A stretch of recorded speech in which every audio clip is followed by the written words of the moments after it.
আসসালামু আলাইকুম। আজ তৈরি করতে যাচ্ছি ক্রিসপি প্রন।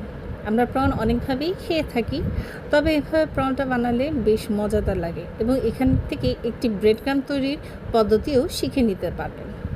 স্ক্রিনে দেখা নিয়ম অনুযায়ী প্রনগুলোকে পরিষ্কার করে নিচ্ছি এবং কিছুটা কেচে নিচ্ছি। লবণ দিয়ে মেরিনেট করে রাখলাম কিছুক্ষণ। এখন একটি পাত্রে ময়দা, ডিম, লবণ এবং সামান্য পানি দিয়ে ভালো মতন একটি পাতলা ব্যাটার তৈরি করলাম। এই ব্যাটারটি দিয়েই আমরা ব্রেড ক্রাম্ব বানাবো। নিশ্চয়ই দেখতে পাচ্ছেন ডুবো তেলে কীভাবে ব্রেড ক্রাম্বগুলো বানানো হলো।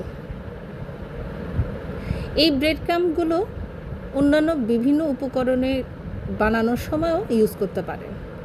এখন স্ক্রিনে দেখা নিয়ম অনুযায়ী প্রনটিকে কোটেড করে নিলাম। কোটেড করার পর ডুবো তেলে প্রনগুলো ভেজে নিচ্ছি।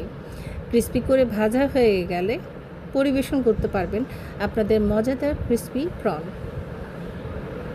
ব্রেড ক্রাম্ব বানানোর সহজ একটি পদ্ধতিও শিখে ফেললেন নিশ্চয়ই। পরের রেসিপি দেখার জন্য অনুরোধ রইল।